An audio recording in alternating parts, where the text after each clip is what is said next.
Yo, what's up guys? Sinister Skater here, and we got a little weapon balance shakeup to talk about. On Thursday evening, Infinity Ward pushed an update into Infinite Warfare, which fixed a couple things that were kind of glitching out in the game, but they added a bunch of weapon tuning, a bunch of buffs, and a couple nerfs to a lot of the powerful weapons in the game. We're going to be talking about a lot of that in this video. I do first want to mention a couple of the glitches that I have experienced and things that added to the game. There's three things I want to talk about real quick before we get into the weapon balances. So one thing they fixed is when the RVN, the Axe, or the UDM was in a loadout and then you hit a host migration, you actually would lose the weapon. It turned into an NV4. It actually happened to me, and I tweeted at one of the developers and he acknowledged it, and they fixed that, so that's not going to happen. I just want to mention that because that was something that happened to me personally, so I find that cool that they fixed that up pretty quickly. They also fixed the glitch where people would be getting that weapon graviton super WM error and you'd get kicked out of the game. I've had that happen to me multiple times, so that's not happening anymore. And then the taunt combo system was added to the winner's circle. So a couple weeks ago they added that you can have up to 4 taunts in the game on the D-pad. Now they added it for the winner's circle, so you can have a bunch of different little gestures when you're in the winner's circle. Now, those are the things I wanted to mention real quick. Let's get into the weapon balances. So let's start off with everyone's favorite weapon, the NV4. NV4 actually received a nerf. They slightly increased the aim down sight's recoil to it, and I've heard it is a lot more challenging to use at a distance. I'm going to say right now, I'm recording this pretty much as soon as the patch notes went up, so I haven't used any of the weapons yet. So if you guys have used some of these weapons and noticed a big difference in them, let me know down below in the comments. I'm going to be playing with them this weekend to get a feel for how they're feeling, but there's a lot of changes. NV4, they finally went around to nerf it. People have been asking for it to have been nerfed ever since the game came out, and the recoil, there was no recoil on the gun, which is what made it really strong. So by adding some more recoil to it, I think it's going to make the gun a little bit more balanced. I don't know. Anyway, let's move on. The Type-2 in the AR mode has received a buff. It got a slight increase to the fire rate of the weapon, and they decrease the recoil when you're aiming down sights. But it also got nerfed when you are in the akimbo mode. The hip fire spread got increased ever so slightly, so it may be a bit harder to kill people when you're using akimbo. But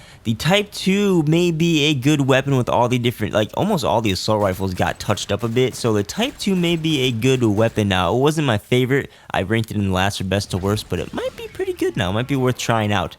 Let's move on. The Volk got a buff. It got an increase to its 3-hit kill range, which means it's going to be even deadlier than before, which is nice because that thing's just a powerhouse machine. The KBAR received a nerf. It got a slight decrease to the 4-hit kill range, which is the fastest kill range for the KBAR. So that means you're going to have to get a little closer to the enemies to get that 4-hit kill. We'll see how that plays out. Then finally, the last AR change is with the recently added weapon, the RVN. It got a slight buff, and it got an increase to its 3-hit kill range as well.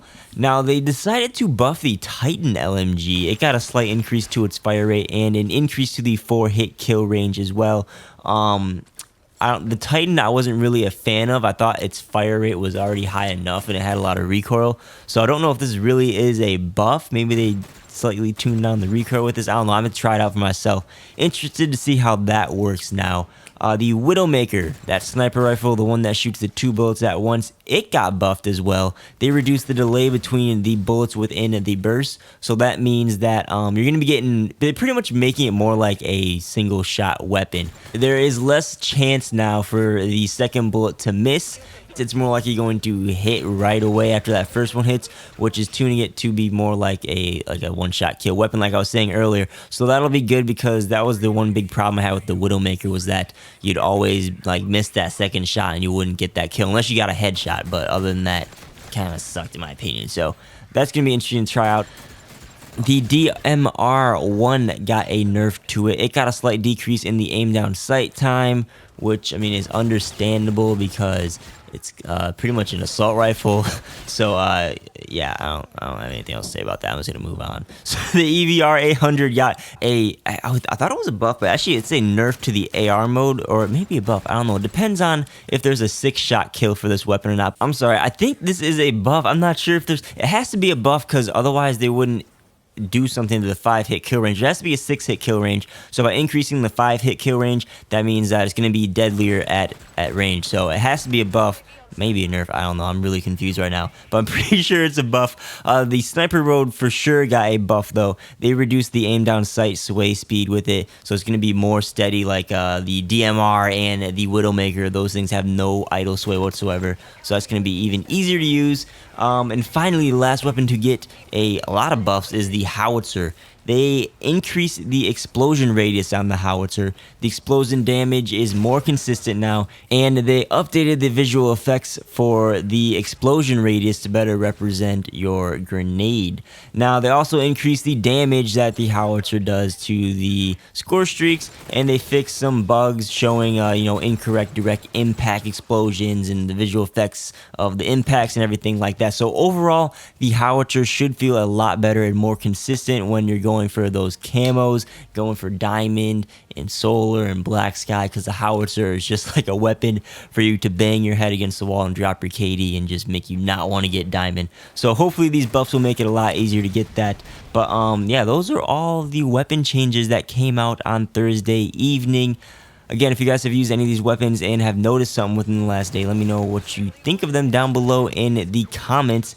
And that's it for me today. As always, guys, thanks for watching. I'm Skater. Be sure to subscribe for future gaming Call of Duty content if you aren't already. Let me mention that the patch notes will be linked down below in the description. I want to be sure that you guys know that if you're still watching right now. But yeah, be sure to subscribe, like the video if you liked it, disliked it. I'm Skater. I'll catch you guys on the next video.